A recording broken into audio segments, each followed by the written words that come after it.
Assalamualaikum warahmatullahi wabarakatuh. Halo semuanya, kakak Webi dari alumni tutorial. Di kesempatan kali ini kakak mau membahas soal tryout Akbar 2.0 untuk subtes sosiologi. Oke, langsung aja kita bahas dari soal yang pertama. Kevin dan Dinda mengikuti seleksi masuk PTN. Sayangnya hanya Dinda yang lolos seleksi, sedangkan Kevin masih harus berjuang dalam jalur mandiri yang membutuhkan banyak dana. Dinda merasa kasihan pada Kevin karena ia berasal dari keluarga yang kurang mampu. Dinda pun memberi semangat agar Kevin tetap belajar dengan giat dan tidak mengecewakan keluarganya. Sikap Dinda di atas menunjukkan titik-titik. Nah, di sini kita harus tahu dulu nih sikap Dinda yang dimaksud yang mana? Itu yang ini ya. Dinda merasa kasihan, kemudian dia memberi semangat. Oke. Di sini juga sudah ada pilihan-pilihannya. Ini adalah istilah-istilah dari hasil interaksi sosial ya. Kita jabarkan dulu nih satu-satu teman-teman. Mulai dari motivasi. Motivasi itu adalah dorongan ya. Dorongan untuk apa? Dorongan untuk bertindak. Ya. Jadi ini berkaitan dengan keinginan seseorang gitu ya. Dia sudah ada tujuan tertentu tetapi tidak punya dorongan yang cukup, akhirnya dia butuh motivasi. Nah, motivasi ini bisa dari internal atau dari eksternal ya. Oke. Kemudian ada sugesti. Sugesti itu kita bisa sebut sebagai hasutan ya. Karena kalau sugesti itu dia mempengaruhi pikiran seseorang ya. Mempengaruhi pikiran seseorang untuk nantinya memutuskan sesuatu ya. Jadi kalau sugesti itu biasanya di pikiran, masih di logika, tapi kalau motivasi itu sudah dalam tindakan atau ke aksi gitu ya. Oke, ini keduanya agak mirip juga ya. Nah, kemudian ada simpati dan empati, ini juga kedengarannya mirip kan. Keduanya itu dia menunjukkan sikap di mana seseorang itu merasakan hal yang sama atas apa yang menimpa orang lain. Jadi seperti kasihan atau iba atau merasa bangga karena orang lain mendapatkan sesuatu. Nah, intinya seperti itu. Jadi dia seolah-olah merasakan hal yang sama dengan apa yang dirasakan orang lain. Ya, padahal bukan dia yang merasakan itu langsung gitu ya. Nah, ini tapi ada bedanya teman-teman. Apa bedanya? Kalau simpati ya, simpati itu perasaannya tipis ya. Oke, sebentar. Kalau simpati itu perasaannya tipis ya. Perasaannya tipis, kemudian bantuan atau tindakan yang diberikan itu hanya berupa verbal ya. Responnya itu verbal. Verbal itu kan berarti dari ucapan gitu ya, atau dari mimik muka gitu ya, dari bahasa tubuh. Kemudian tujuannya untuk membuat si individu itu lebih nyaman ya. Nah, berbeda dengan empati. Kalau empati dia perasaannya itu lebih dalam. Kenapa lebih dalam? Karena dia lebih ke aksi nyata, bukan cuman verbal, tapi ada aksinya, ada sesuatu yang dia lakukan lebih gitu ya. Dan bukan cuman untuk membuat nyaman, tapi untuk mengubah keadaan. Gitu ya. Oke, ini simpati dan empati ya. Kemudian ada identifikasi nih yang terakhir. Kalau identifikasi itu dia berkaitan dengan identik. Identik itu artinya menyerupai ya. Jadi identifikasi itu adalah perilaku seseorang ya, individu itu menyerupai individu lain atau kelompok lain. Gitu ya. Dan biasanya sifatnya ini permanen dan menyeluruh ya, permanen dan menyeluruh. Contohnya, kalau ada orang suka dengan Barbie, kemudian dia oplas. Nah, oplas ini kan permanen ya, nggak bisa diputar balikan. Artinya ketika dia melakukan oplas supaya dia menyerupai Barbie seutuhnya, itu adalah sikap identifikasi atau perilaku identifikasi. Kata kunci dari identifikasi juga ada obsesi ya, gitu.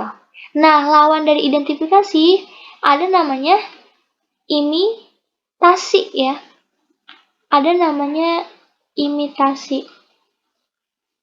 Kalau imitasi ini artinya meniru ya, tapi menirunya itu tidak permanen, dia cuma meniru sebagian aja. Contoh kalau dia suka Barbie, ya dia cukup meniru cara berpakaiannya, fashionnya, atau make upnya, atau gaya rambutnya aja. Dan itu sifatnya bisa diubah ke awal lagi kan, jadi tidak permanen. Gitu ya. Nah, kita balik lagi ke soal. Di sini fokusnya adalah Dinda merasa kasihan, kemudian dia memberi semangat. Berarti ini sudah pasti jawabannya menunjukkan simpati ya. Jadi Dinda itu merasa kasihan, berarti kan dia merasakan hal yang sama seperti yang menimpa Kevin ya, padahal bukan dia yang merasakan langsung, dan dia memberi semangat. Semangat itu bentuk verbal ya. Jadi itu sudah termasuk ke simpati. Dan dia tujuannya untuk membuat Kevin nyaman saja gitu, nggak merasa malu atau nggak merasa minder gitu ya. Oke, kita lanjut ke soal berikutnya. Nah, sosialisasi pertama yang didapatkan seorang anak berasal dari orang tuanya, termasuk cara ia berjalan, berbicara, dan hal-hal sederhana lainnya. Orang tua yang sering berbicara kasar membuat anaknya terbiasa juga seperti itu. Pada situasi ini, anak berada dalam tahap sosialisasi titik-titik. Oke, sebelumnya teman-teman harus tahu dulu bahwa tahap sosialisasi itu ada 4 ya. Ada 4. Apa saja? Yang pertama itu ada tahap persiapan atau preparatory stage ya. Tahap persiapan biasanya ini masuk untuk anak-anak batita ya, bayi umur 3 tahun atau ya masih bayi lah ya gitu ya. Apa yang terjadi di tahap ini? Di tahap ini itu individu hanya bisa menerima sosialisasi.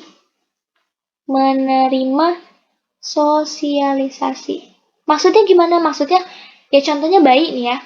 Bayi itu kan ketika dia mendengar orang tuanya berbicara gitu ya, atau melihat orang tuanya berperilaku seperti apa, ya dia cuma bisa ketawa atau nangis gitu kan, atau teriak atau melotot gitu ya, tapi dia tidak bisa melakukan sesuatu lebih kan. Jadi sifatnya hanya bisa menerima apa yang terjadi di lingkungan sekitarnya. Oke, kemudian yang kedua itu ada tahap play stage atau ini tahap meniru ya. Ini play stage. Tahap meniru ini biasanya untuk usia balita ya, 5 tahun atau 6 tahun. Intinya anak-anak bisa ya, balita sampai anak-anak di sini. Nah, apa yang terjadi di tahap ini? Di tahap play stage itu individu atau si anak itu sudah bisa meniru tindakan orang terdekat ya, keluarga atau saudara ya yang dekat gitu kan.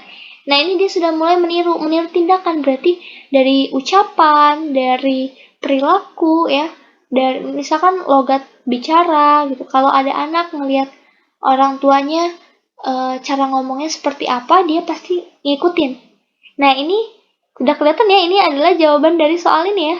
Ini kan di sini orang tua berbicara kasar membuat anaknya terbiasa seperti itu. Berarti si anak ini meniru orang tuanya. Otomatis ini jawabannya play stage ya, teman-teman. Oke, kita bahas tahapan yang lain. Ada 2 lagi. Yang ketiga itu ada namanya game stage ya. Atau ini ya, kita tulis dulu game stage. Game stage. Atau biasa kita sebut dengan siap bertindak ya. Ini biasanya untuk individu usia remaja, mungkin ya bisa kita bilang remaja. Karena pada tahap ini seseorang itu atau individu sudah mulai sadar tindakan. Ya, jadi dia sudah tahu bukan cuma meniru orang, tapi dia sudah tahu, oh kenapa sih aku harus melakukan ini, kenapa sih aku harus sopan, kenapa aku harus ngomong itu lemah lembut dan lain sebagainya. Nah, dia sudah mengerti soal itu, ya. Tapi biasanya kalau di game stage ini atau siap bertindak ini, dia masih belum bisa membedakan mana yang baik, mana yang buruk, ya. Dia masih awal untuk melihat ini. Karena kalau di game stage itu dia baru mengenal norma-norma dan nilai-nilai yang ada di masyarakat, dia baru mengenal gitu ya. Dan dia masih belum bisa menerima perbedaan yang terjadi. Jadi dia masih fokus untuk dirinya sendiri gitu ya. Nah, kemudian ada tahapan yang terakhir, itu adalah tahapan penerimaan norma kolektif ya. Penerimaan ya norma kolektif. Atau kita bisa sebut sebagai generalized stage. Ini adalah stage paling akhir ini untuk orang dewasa. Jadi kalau yang sudah sampai pada tahap ini kita sebutnya orang dewasa. Nah, ini adalah ketika si individunya sudah mulai tahu dan menyadari norma-norma di masyarakat. Jadi dia kalau bertindak atau berperilaku itu udah otomatis. Dia sopan santun itu ke semua orang, nggak membeda-bedakan, meskipun nggak dilihat orang, dia tetap berperilaku seperti itu. Jadi sudah mendarah daging ke dalam dirinya, gitu ya. Oke, jadi ini tadi jawabannya yang play stage ya, karena ini dari soal itu kita lihatnya si anak meniru orang tuanya. Oke, next. Rizky adalah murid yang rajin belajar selama di SMP, namun kebiasaannya berubah saat ia SMA dan mulai berteman dengan Andi. Ia selalu bolos sekolah dan pulang larut malam ke rumah, dengan alasan pergi dengan Andi. Perilaku Rizky tersebut termasuk dalam perilaku menyimpang apa? Oke, ini berkaitan dengan teori penyimpangan sosial ya. Nah, ini ada beberapa teori di sini. Oke, kalau dari ilustrasinya kita bisa lihat ya. Rizky itu awalnya baik ya, kemudian dia berubah. Rizky itu awalnya anak baik, kemudian dia berubah setelah ketemu Andi. Artinya dia menyimpang karena Andi ya, pengaruh orang lain. Ini adalah contoh dari asosiasi diferensiasi. Kenapa? Karena asosiasi diferensiasi itu menyatakan bahwa penyimpangan itu dilakukan dengan belajar pada agen sosialisasi. Yang dimaksud dengan agen sosialisasi itu adalah orang yang sebelumnya melakukan penyimpangan itu dan kita tiru, kita kita ikuti tindakannya gitu ya. Jadi kalau dia berteman dengan Andi, orang yang suka bolos, suka pulang malam, dia ikutan. Nah, itu berarti Andi itu agen sosialisasi ya. Dan akhirnya dia melakukan penyimpangan yang sama dengan Andi. Nah, ini termasuk asosiasi diferensiasi ya. Kalau anomi itu dia bisa kita bilang tidak ada norma ya. Maksudnya tidak ada aturan-aturan yang mengatur si individu. Jadi penyimpangan itu hadir atau dilakukan karena nggak ada yang mengatur. Jadi seperti seolah-olah ya sudah, kita memang bebas dan nggak ada orang yang sadar akan itu, akhirnya udah kita menyimpang. Itu adalah anomi ya. Kalau pengendalian, ini hubungannya dengan kendali diri ya. Kendali diri artinya setiap seseorang, setiap individu itu punya kendali masing-masing. Ya, bisa dari agama, dari keyakinan, atau dari nilai-nilai kepercayaan, tradisi, dan lain sebagainya. Dan itu bisa mengendalikan kita supaya tetap berperilaku positif. Ketika seseorang kehilangan kendali, mungkin karena marah, atau ada trauma, atau ada sesuatu yang menyebabkan kendalinya hilang, maka dia bisa melakukan penyimpangan. Nah, penyimpangan yang terjadi itu termasuk dalam teori pengendalian ini. gitu ya teman-teman. Nah kemudian di sini ada fungsi. Kalau fungsi itu menjelaskan bahwa seseorang itu punya alasan yang berbeda-beda untuk melakukan penyimpangan, ya. Biasanya ini dipengaruhi faktor keturunan atau lingkungan fisik atau lingkungan sosial. Apa yang dimaksud dengan keturunan? Jadi ini bisa aja kayak gini teman-teman. Ada anak dari seorang psikopat, ya, dari seorang psikopat. Kemudian si anak ini karena dia keturunan dari psikopat, otomatis dia akan melakukan hal atau tindakan yang mungkin sama dengan orang tuanya, gitu. Ya, nah itu berarti faktor keturunan.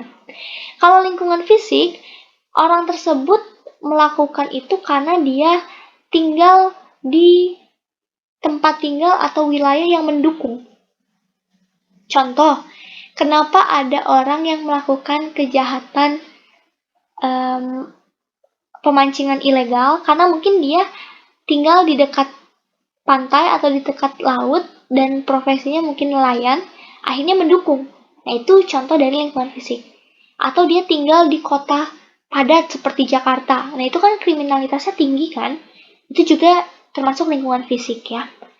Nah, kalau lingkungan sosial itu berarti dari masyarakatnya. Entah mungkin kita berada dalam masyarakat yang mendukung untuk mabuk-mabuk ya, kayak kita tinggal di luar negeri, itu kan berbeda dengan di Indonesia ya, karena lingkungan sosialnya juga berbeda.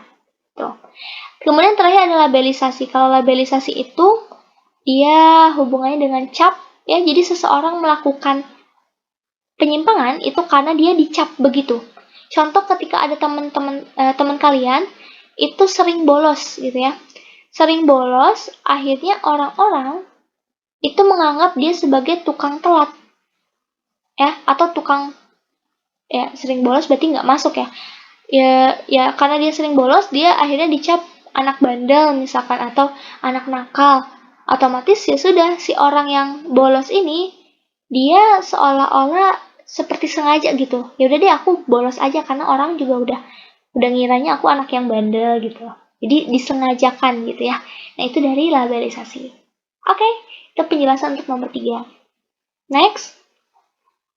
Oke, penyimpangan terjadi ketika seseorang meninggalkan baik tujuan maupun cara pencapaian dalam masyarakat.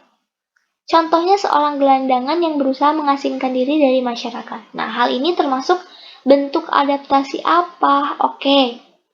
Ini bentuk adaptasi, dia berarti mengambil dari salah satu teori bentuk dari penyimpangan gitu ya. Ini teorinya Merton. Ya, jadi Merton itu bilang ketika seseorang melakukan penyimpangan itu pasti ada bentuk adaptasinya, ya. Jadi ketika seseorang nih individu kemudian dia mau bergabung ke masyarakat, ya. Nah, tidak semuanya kok melakukan penyimpangan, kata Merton gitu. Ada bentuk-bentuknya, ya, bentuk-bentuk dari penyimpangan atau adaptasi. Kita lihat dari yang pertama itu ada rebellion ya. Rebellion itu kita ini dulu ya. Mulai dari sebetulnya kalau dari Merton sendiri itu yang pertama adalah konformitas ya. Konformitas. Konformitas itu apa? Konformitas itu ketika seseorang ya, individu itu mengikuti cara dan tujuan masyarakat. Jadi ini mah bentuk adaptasi yang memang dia sesuai dengan norma yang ada di masyarakat. Jadi nggak neko-neko, ya ini positif. Kalau ada orang ingin mencari uang, ya masyarakat itu pasti kan bekerja, ya kan? Maka kita sebagai salah satu individu di dalam masyarakat itu, ya kita juga akan bekerja untuk mendapat uang, gitu ya. Tapi berbeda dengan inovasi. Nah, ya yang kedua itu ada inovasi. Kalau inovasi ya, inovasi itu individu dia hanya mengikuti tujuan, ya, tujuan, tapi caranya itu enggak mengikuti masyarakat. Contoh, ketika dia mau uang, ya, kalau orang bekerja, ya kan, tapi untuk mendapatkan uang ini dia tidak bekerja, melainkan nyopet misalkan ya, copet, atau dia mencuri. Itu kan berarti melanggar norma masyarakat ya. Nah, itu adalah contoh dari inovasi. Jadi tujuannya sama tapi caranya beda, ya. Nah, kemudian ada yang ketiga. Yang ketiga itu, oke, kita ganti dulu. Yang ketiga itu adalah ritualism. Ya. Apa itu ritualism? Ritualism itu ketika individu, ya, tujuannya itu beda, tapi caranya sama, ya. Misal ketika kita ikut satu program beasiswa ya, kita ikut beasiswa, pasti tujuannya untuk apa? Untuk bantuan kan? Mungkin bantuan uang gitu ya, uang UKT atau bantuan makan dan lain sebagainya. Nah, di dalam beasiswa ini ternyata dia punya program ya, ada program pelatihan tertentu gitu ya, atau webinar-webinar. Nah, kita sebagai orang yang nyari beasiswa itu kan tujuannya ini ya, tapi kita harus ikut acara-acara ini. Berarti dia hanya ikutan program ini untuk formalitas aja. Bukan supaya dia bisa paham atau bukan supaya dia mampu dari pelatihan itu atau mengerti tentang webinarnya, tapi dia ikutan ini supaya beasiswanya itu nggak dicabut gitu kan. Artinya tujuannya itu dia punya tujuan yang lain ya. Dengan caranya itu ya dia mengikuti cara yang diminta. Itu ritualism ya. Kemudian ada juga retretism. Nah, kalau retretism ya, itu berarti individu tidak melakukan tujuan maupun cara sesuai dengan masyarakat. Ya, artinya dia mengasingkan diri. Nah, ini adalah jawaban dari soal ini ya. Di sini kan dia ini nih meninggalkan tujuan maupun cara dan dia mengasingkan diri. Ya. Jadi ini orangnya ini nggak mau ikut dengan masyarakat pada umumnya. Jadi dia punya tujuan dan punya caranya sendiri gitu ya. Dan kalau retreatism itu dia tidak merugikan orang lain ya. Berbeda dengan rebellion. Yang terakhir, rebellion itu rebellion itu mirip dengan nomor 4 ya. Individu itu dia tidak mengikuti tujuan dan cara ya. Tapi dia memaksakan tujuan dan cara baru. Jadi kalau ini tidak merugikan, kalau yang ini justru merugikan ya, merugikan orang banyak. Karena ini nama lainnya adalah pemberontakan. Ya. Oke, jadi ini adalah bentuk-bentuk adaptasi yang diambil dari teorinya Merton. Itu ya, teman-teman. Oke. Next, ini ada pergaulan antar remaja memerlukan perhatian khusus dari semua pihak dalam masyarakat. Pergaulan yang terlalu bebas dapat menyebabkan berbagai penyimpangan sosial. Untuk meminimalisir akibat negatif, diperlukan norma apa? Oke, langsung aja norma yang punya perhatian khusus. Ya, punya perhatian khusus. Punya perhatian khusus untuk salah satu kelompok di masyarakat gitu ya. Ini kan berarti pergaulan antar remaja, berarti kan ini dia khusus untuk remaja. Artinya norma yang sesuai adalah norma tata kelakuan. Kenapa? Karena tata kelakuan ini dia normanya itu khusus ya untuk kelompok masyarakat. Jadi setiap kelompok masyarakat itu punya norma tata kelakuan yang berbeda. Contohnya norma untuk remaja itu nggak boleh seks bebas, nggak boleh pulang larut malam gitu kan, dan lain-lain. Beda dengan tata kelakuan ibu-ibu pengajian. Oh, kalau ibu-ibu pengajian, biasanya kita harus rutin ngaji jam sekian sampai sekian gitu kan. Atau tata kelakuan Karang Taruna, beda lagi gitu kan. Jadi biasanya dia ada kelompok-kelompoknya, ya. Nah, kalau folkways itu ini adalah norma kebiasaan ya. Norma kebiasaan itu berarti mengatur kebiasaan masyarakat ya. Kayak kita pamit mau pergi gitu kan. Pamit itu kan satu kebiasaan ya. Pokoknya siapapun orangnya pasti pamit gitu. Nah, ketika kita nggak pamit, berarti itu nggak sesuai dengan kebiasaan dan itu dianggap tidak wajar dan biasanya kita diejek oleh orang lain gitu kayak, ih anaknya durhaka ya atau nggak sopan, nggak pamit gitu kan. Itu folkways ya. Jadi sesuatu yang diulang ya, yang dilakukan secara berulang. Kalau custom itu adat ya, jadi ini terkait dengan tradisi-tradisi normanya. Kemudian cara dan usage ini sama ya, jadi nama lain cara itu usage. Nah, kalau ini berarti tentang tindakan atau cara melakukan sesuatu ya. Cara melakukan sesuatu. Misal, kita biasanya makan pakai tangan kanan kan, kalau kita tiba-tiba cara makannya pakai tangan kiri, itu dianggap aneh kan. Nah, itu bisa juga jadi bahan perbincangan orang lain gitu. Ya. Nah, ini norma-norma yang lain. Nah, untuk perhatian khusus itu biasanya norma tata kelakuan. Oke? Oke, soal selanjutnya.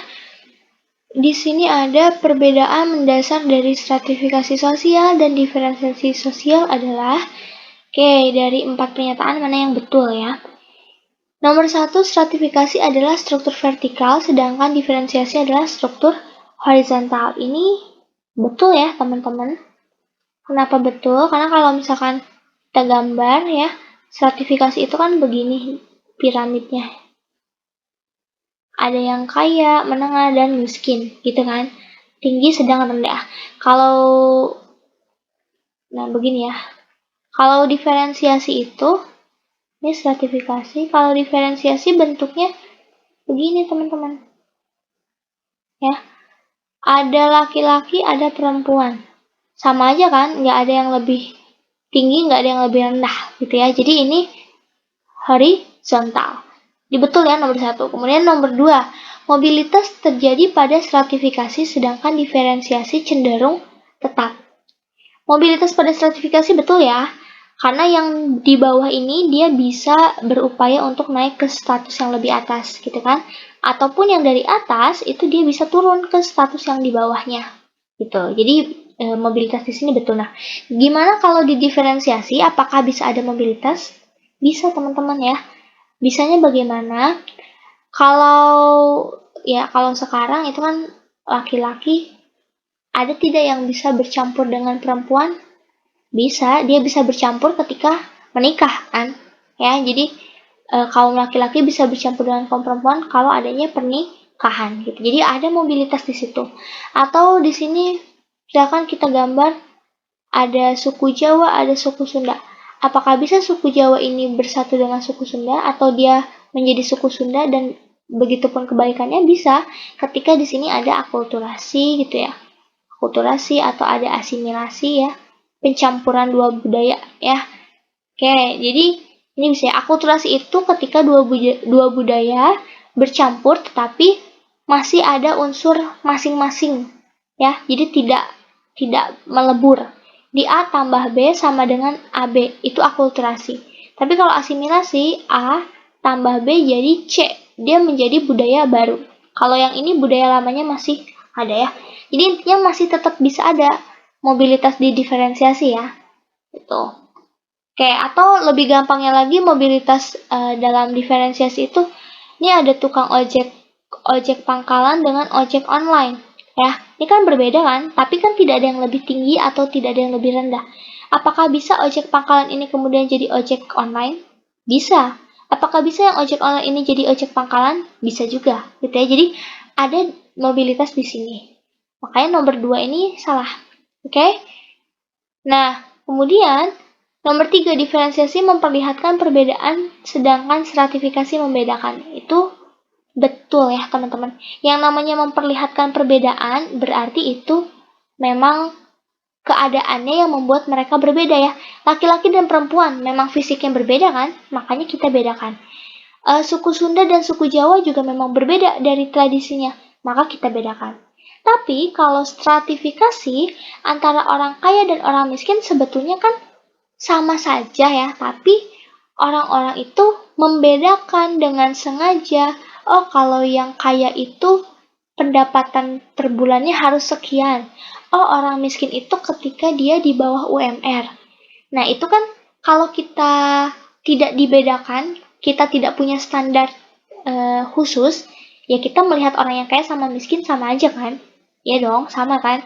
Tapi karena ada standar-standar tadi, misalnya ada UMR minimal berapa, ada aset yang kita punya itu harus berapa supaya kita bisa jadi orang kaya dan lain-lain, berarti itu membedakan, artinya dibedakan dengan sengaja. Kan nomor 3 itu betul ya. Nah, nomor 4 itu salah. Kenapa? Konflik antar kelas dapat terjadi pada diferensiasi namun tidak pada stratifikasi. Ini sudah jelas salah karena kalau kelas itu cuma ada di stratifikasi ya. Kelas atas, kelas menengah, kelas bawah.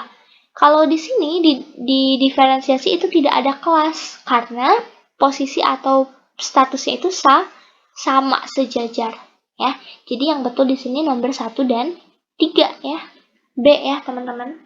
Oke. Next. Silsilah keluarga keraton menunjukkan bahwa pergeseran kedudukan tidak diberikan kepada sembarang orang. Suatu hari terjadi perang besar antara dua keraton dan seorang panglima berhasil memenangkan perang untuk menjaga keutuhan keraton sang raja. Akibat jasanya, ia diangkat menjadi kandidat raja untuk selanjutnya. Hal ini berarti status sosial didapatkan secara apa? Di sini berarti status sosialnya sebagai raja selanjutnya ya, kandidat raja selanjutnya akibat jasa. Berarti ini status diberikan secara bersyarat kan? Ada syaratnya ya. Tapi bukan ini namanya. Status sosial yang diberikan itu D namanya, assigned. Diberikan dengan memang dia sudah melakukan sesuatu gitu ya.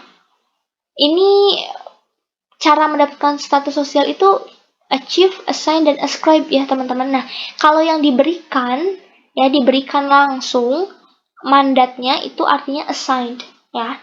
Kalau achieve ini dari usaha ya, usaha atau prestasi atau kerja keras. Kayak kita kalau mau naik rankingnya itu kan berarti harus belajar gitu kan. Kalau ascribe ini keturunan ya, misal raja itu berarti anaknya nanti yang akan menjadi raja selanjutnya gitu ya, jadi dari keturunan. Nah, kalau ini kan siapa ini tadi, si panglimanya ya. Nah, panglima ini kan diberikan akibat jasanya, berarti dia assign ya. Oke, gampang. Next. Soal nomor 8. Konflik sosial yang diakibatkan adanya gesekan dalam struktur sosial dapat dikelola dengan dibentuknya pranata sosial. Oke. Di sini konflik, ini soal sebab akibat, jadi kita harus cek dulu ya. Konflik diakibatkan adanya gesekan dalam struktur sosial dapat dikelola dengan dibentuknya pranata sosial. Ini betul ya. Jadi kita kalau mau menyelesaikan konflik, salah satunya bisa dengan membentuk pranata. Apa itu pranata? Oke, pranata itu norma atau nilai yang mengatur masyarakat. Dan biasanya ini sudah lebih kuat dan berwujud ya dari sekedar norma. Kalau norma sama nilai itu kan bisa nggak kelihatan kan, nilai toleransi yang kayak gimana sih gitu. Nah, kalau pranata itu berarti nilai toleransinya dia udah ada wujudnya. Oh, toleransi itu dengan kalau ada masyarakat yang berbeda agama, kemudian ada ibadah, kita saling menghormati, mereka bisa beribadah, kita juga bisa beribadah. Nah, itu berarti kan ada pranatanya sosial gitu ya di masyarakatnya. Nah, berarti ini bisa ya, benar. untuk meredakan konflik itu bisa dengan pranata. Sebab penyelesaian konflik selalu dilakukan dengan pembentukan pranata. Selalu dilakukan, apakah selalu harus ada pranata? Tidak juga. Ya, ini salah. Karena kan ada penyelesaian konflik misalkan lewat mediasi ya. Mediasi itu kan berarti penyelesaian konflik dengan orang ketiga kan. Nah, ini kan kalau orang ketiga ya udah, ketika kita konflik, ada yang menengahi, kemudian ketika dua-duanya bisa menerima keputusannya sudah akhirnya selesai gitu kan. Bisa baikan. Nah, itu kan tidak perlu ada nilai atau norma yang dibentuk jadi pranata, itu cukup dengan kesadaran kita aja. Ya, jadi tidak selalu seperti itu. Makanya ini jawabannya adalah C. Oke, next. Oke, seorang pembeli bersikeras menawar harga dari seorang penjual ikan dengan alasan harga ikan terlalu mahal. Sebaliknya, si penjual tetap kekeh. Kekeh itu berarti dia tidak mau mengalah gitu ya, dengan memberikan harga awal. Sampai akhirnya, pembeli tersebut pergi tanpa membeli ikannya. Konflik ini disebut sebagai konflik apa? Nih jawabannya adalah A. Disfungsional. Kenapa? Oke, jadi konflik disfungsional itu adalah konflik yang tidak membawa keuntungan ya bagi kedua pihak. Oke, tidak membawa keuntungan bagi kedua pihak atau salah satu pihak rugi juga bisa masuk disfungsional ya. Nah, ketika ada konflik yang dua-duanya itu rugi, itu otomatis sudah masuk disfungsional. Ini kan pembelinya nggak jadi beli, berarti dia rugi dong ya, dia nggak bisa dapat ikannya, dan pembeli juga dan penjual juga rugi karena dia nggak kejual ikannya, dia nggak dapat kompensasinya gitu kan, nggak dapat hasil dari jual belinya. Berarti ini udah masuk disfungsional ya. Lawan disfungsional yaitu ada fungsional. Kalau fungsional berarti yang membawa keuntungan gitu ya teman-teman. Oke, kemudian kalau destruktif itu artinya kan mundur ya atau turun. Jadi ini adalah konflik yang negatif, artinya konflik yang bisa menghancurkan atau merusak ya. Bisa menghancurkan atau merusak. Ya seperti konflik pada umumnya gitu ya. Tapi ada konflik yang membangun kan. Kalau ini kan destruktif itu menghancurkan. Ada konflik yang membangun. Kalau konflik yang membangun itu contohnya ketika kita berdebat, kita berdiskusi, apa nih cara yang cocok untuk belajar selama pandemi gitu kan. Oh, ternyata yang cocok itu adalah belajar daring. Nah, itu kan kita bakal ada diskusi, ada debatnya kan. Nah, debat itu kan termasuk salah satu konflik ya, teman-teman, tapi itu konfliknya itu konflik membangun gitu. Jadi tidak ada yang dirugikan juga gitu kan. Dan kalau konflik yang membangun itu ya bisa juga kita sebut dengan konflik positif gitu ya. Atau kalau ini kan destruktif. Nah, kalau konflik yang positif itu namanya konflik konstruktif, membangun gitu ya. Oke, kemudian ada konflik non realitas atau tidak realistis. Kalau konflik tidak realistis itu berarti dia konfliknya hanya untuk meredakan ketegangan. Ya, tuh. Ya contohnya kalau lagi demo misalkan, kalau lagi demo yang berdemo itu kenapa dia bisa demo? Karena dia menuntut sesuatu kan. Nah, itu disebut konflik realistis atau realitas, ya. Kemudian si polisi atau aparat yang ada di sana membantu untuk meleraikan ya, tapi pada kenyataannya tuh harus dengan sedikit keras gitu kan. Nah, itu adalah konflik realitas atau konflik yang tujuannya itu sebetulnya untuk meredakan ketegangan gitu ya. Kemudian ada konflik sosial ya, berarti konflik yang ada di masyarakat ya. Dan konflik outgroup ini berarti satu kelompok berkonflik dengan kelompok lain ya. Kalau in-group itu berarti yang berkonfliknya itu ya di dalam satu grup. Jadi anggota versus anggota di kelompok yang sama ya, itu adalah in-group. Oke, itu penjelasannya ya. Next. Oke, soal 10, masyarakat Eropa cenderung individualis, mementingkan hak otonom, dan memiliki tingkat interaksi yang minim. Ini merupakan ciri-ciri multikulturalisme apa? Oke, ini ada di bab multikultural ya, masyarakat multikultural. Ini ciri-ciri dari bentuk yang mana? Jadi teman-teman, bentuk multikulturalisme itu ada banyak ya. Nah, ini seperti yang ada di bawah ini ya. Kritikal dan interaktif itu sama ya teman-teman ya, satu jenis, satu bentuk. Nah, kita harus tahu dulu nih masing-masing ciri-cirinya. Kalau otonomis itu adalah masyarakat multikultural yang biasanya dia itu ada kata kuncinya. Kata kuncinya adalah sejajar atau sama. Jadi masyarakat otonomis itu pengen semuanya itu bisa sejajar, bisa sama rata ya. Mereka menjunjung tinggi kesamaan, kesederajatan gitu ya. Nah, ini juga bisa menimbulkan konflik kan sebenarnya karena kan tidak semua orang sama ya. Tapi ya kalau masyarakat otonomis pengennya seperti itu. Ini contohnya adalah masyarakat Korea Utara ya. Ini contohnya Korut. Korut itu kan punya pemerintahan sendiri di mana semuanya itu harus sama rata ya. Nah, itu contohnya ya. Kemudian ada akomodatif. Akomodatif itu ketika mayoritas ya.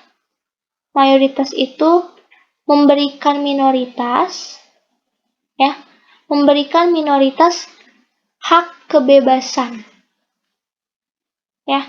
Jadi ketika ada mayoritas memberikan minoritas itu hak kebebasan, otomatis kan si minoritasnya ini nantinya bisa mengikuti keadaan yang ada di mayoritas gitu kan. Nah, ini ada contoh multikulturalisme akomodatif gitu ya teman-teman.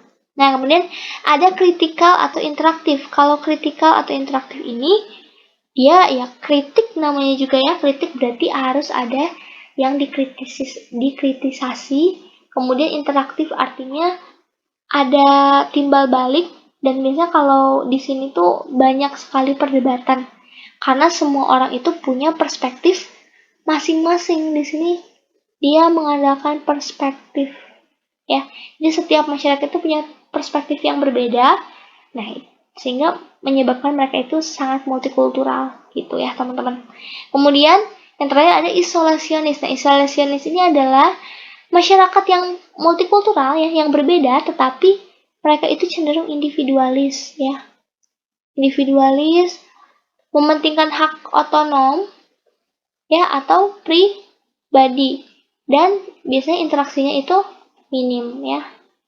Minim interaksi. Jadi ini adalah jawaban dari soalnya ya. Isolasionis. Gitu. Ya. Oke, contohnya kalau isolasionis itu bisa orang-orang Amerika ya, US itu kan biasanya individualis gitu kan. Sebetulnya orang US itu udah nggak ada orang aslinya teman-teman, jadi udah campuran. Makanya itu disebut multikulturalisme tapi yang isolasionis. Gitu ya. Oke.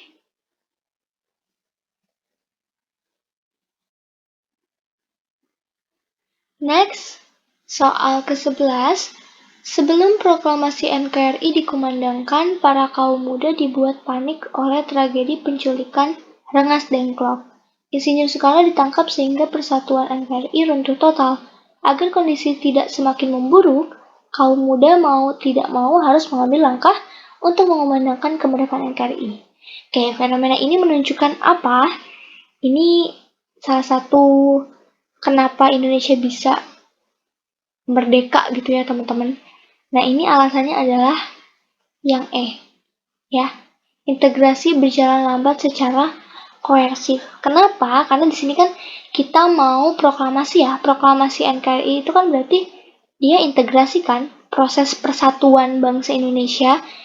Kenapa disebut berjalan lambat? Karena ini mereka ada peristiwa Rengas Dengklok kan, artinya ketika kita mau proklamasi itu ada hambatannya dulu gitu kan. Hambatan. Nah, kemudian di sini karena kondisinya sudah tidak memungkinkan lagi kalau ditunda, akhirnya dia bangsa Indonesia yang kaum muda ini mengambil langkah mau tidak mau kan. Berarti itu secara koersif. Berarti dipaksakan gitu ya, memaksakan. Nah, sudah, jadi jawabannya ini integrasi berjalan lambat secara koersif gitu ya. Jadi bukan bukan karena kita mempersiapkan itu dengan matang ya, atau kita diberi kebebasan untuk merdeka, bukan. Tapi ini mau tidak mau ya, ketika kita nggak punya lagi waktu ya, ya udah akhirnya kita harus memutuskan bahwa kita mau proklamasi gitu ya. Oke, next. Perubahan dalam masyarakat akan terus terjadi selama masih ada manusia di muka bumi. Ini pernyataannya benar ya, karena perubahan itu ada selama manusia ada atau masyarakat ada ya. Oke, sebab manusia merupakan makhluk sosial, berbudi dan selalu merasa tidak puas, sehingga perubahan akan selalu terjadi. Ini juga benar. Apakah berhubungan? Apakah yang bawah ini adalah sebab perubahan itu terus terjadi? Iya, betul ya. Karena perubahan itu terjadi akibat manusia yang sebagai makhluk sosial. Jadi ini jawabannya benar-benar berhubungan ya. Karena manusia itu makhluk sosial, tidak puas, maka perubahan itu akan selalu ada selama manusia itu ada di muka bumi. Gitu ya. Oke, next. Revolusi disebut sebagai perubahan sosial yang memerlukan waktu lama untuk dapat mengubah struktur fundamental. Oke, revolusi itu adalah salah satu bentuk perubahan yang berlangsung dengan cepat ya, harusnya bukan lama. Kalau lama itu adalah perubahan evolusi. Ya. Ini betul ya, dapat mengubah struktur fundamental, tetapi waktunya itu harusnya cepat gitu ya. Oke, jadi ini salah ya teman-teman. Nah, kemudian sebab revolusi tidak hanya mengubah satu aspek, tetapi perubahan terjadi secara keseluruhan. Ini betul ya. Oke, jadi salah dan benar. Jadi jawabannya dada. Ya, kenapa? Ya, kalau revolusi itu tidak hanya mengubah satu aspek, tapi banyak ya. Contohnya sekarang COVID ya. COVID-19 itu dia menyebabkan banyak perubahan kan, dari segi kesehatan ya, atau juga pendidikan kan, atau juga sosial, budaya ya, banyak. Dan ini berlangsung bersamaan dalam jangka waktu yang lumayan cepat ya. Ini kan kita udah berjalan kurang lebih 2 tahun. 2 tahun tapi yang berubah itu sudah lebih dari satu aspek. Otomatis dia adalah revolusi ya gitu. Kalau evolusi dia kebalikan. Evolusi itu yang berubah hanya satu aspek dan waktunya lama. Contohnya kan evolusi manusia gitu kan, dari kera katanya gitu ya, sampai jadi manusia. Atau evolusi HP. HP dulu itu kan kita surat menyurat kan, surat, kemudian jadi HP Nokia yang belum layar sentuh ya, masih manual banget, sampai ke sekarang itu sudah bisa touch screen ya, sudah bisa touch screen gitu ya. Ini juga evolusi kan, berarti evolusi alat komunikasi. Oke, sip, next ya.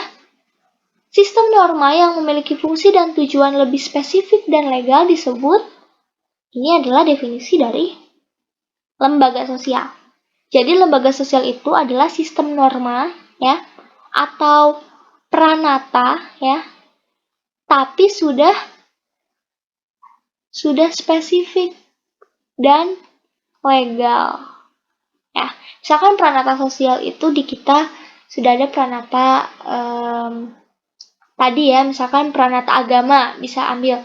Kalau ada yang mencuri itu ada hukumannya dosa gitu kan, atau kalau di Aceh tuh ada hukum cambuk. Nah, kemudian dibentuklah lembaga di mana pranata ini harus lebih spesifik dan legal. Artinya yang tadi yang mengurusi tentang tindakan-tindakan penyimpangan itu bisa masuk ke kriminalitas, akhirnya dibentuklah lembaga hukum untuk menghukum orang-orang yang seperti itu tadi, yang mencuri dan lain-lain. Nah, itu kan berarti lebih spesifik ya dan legal gitu kan. Nah, jadi ini adalah definisi dari lembaga sosial ya. Kalau undang-undang itu adalah salah satu alat pengatur ya yang ada di lembaga sosial gitu ya. Atau yang mengatur juga lembaga sosial itu undang-undang kan. Oke, jadi ini lebih ke pedoman kalau undang-undang ya. Oke, kesepakatan bukan dan norma hukum juga sifatnya masih norma ya. Bukan pranata ya. Jadi pranata itu adalah kumpulan dari norma dan nilai yang mengatur masyarakat. Nah, kemudian kalau sudah spesifik dan legal, masuknya ke lembaga sosial. Kayak gitu ya teman-teman. Oke, soal terakhir, lembaga yang berperan dalam sosialisasi dan pembentukan kepribadian, kecuali. Oke, yang pasti yang pertama itu norma agama kan, karena dalam keluarga kan pasti ada agama ya, atau kepercayaan. Oke, kemudian norma sosial pasti dong, karena kita itu disiapkan untuk menjadi anggota masyarakat ya. Kita itu disosialisasi, diajarkan oleh orang tua kita supaya bisa menjadi anggota masyarakat yang baik gitu ya, yang diterima di masyarakat gitu kan. Kemudian norma pendidikan itu pasti ya, karena kan kita harus belajar ya. Kita sekolah atau kita belajar secara non formal juga bisa ya, les dan lain sebagainya gitu.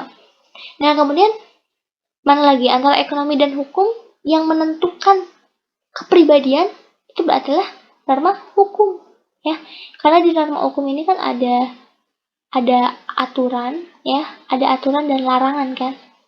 Nah, ini yang bisa membentuk kepribadian kita. Misalnya kita tidak boleh mencuri, nanti bisa kena hukuman ya, hukuman penjara dan denda. Kita nggak boleh ini, nggak boleh itu. Kita harusnya begini begitu.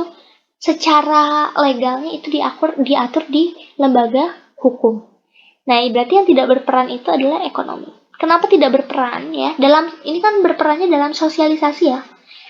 Kalau lembaga ekonomi itu bukan untuk sosialisasi. Sosialisasi itu kan mengajari ya, mengajari kita tentang perilaku, tentang nilai dan norma. Nah, ekonomi itu bukan mengajari itu. Ekonomi itu lebih kepada lembaga yang mengatur kebutuhan hidup kita ya, produksi sampai konsumsi dan distribusi ya. Jadi ini tidak ada kaitannya dengan kepribadian ya, teman-teman. Ini yang paling tidak berpengaruh. Bukan tidak berpengaruh, tapi tidak berpengaruh langsung ya. Maksudnya ini kan langsung ke sini nih, di sini dan di sini. Ya, mungkin kalau ekonomi di dalam keluarga, oh ada orang tua yang mencari nafkah, itu berperan juga ya dalam keluarga, tapi kan bukan untuk membentukkan kepribadian. Oke? Nah, itu dia teman-teman pembahasan untuk soal tryout Akbar 2.0 untuk subtes sosiologis. Semoga teman-teman bisa belajar dan bisa lebih paham tentang soal-soal yang diberikan tadi. Dan good luck untuk UTBK atau SBMPTN di 2022. See you. Assalamualaikum warahmatullahi wabarakatuh.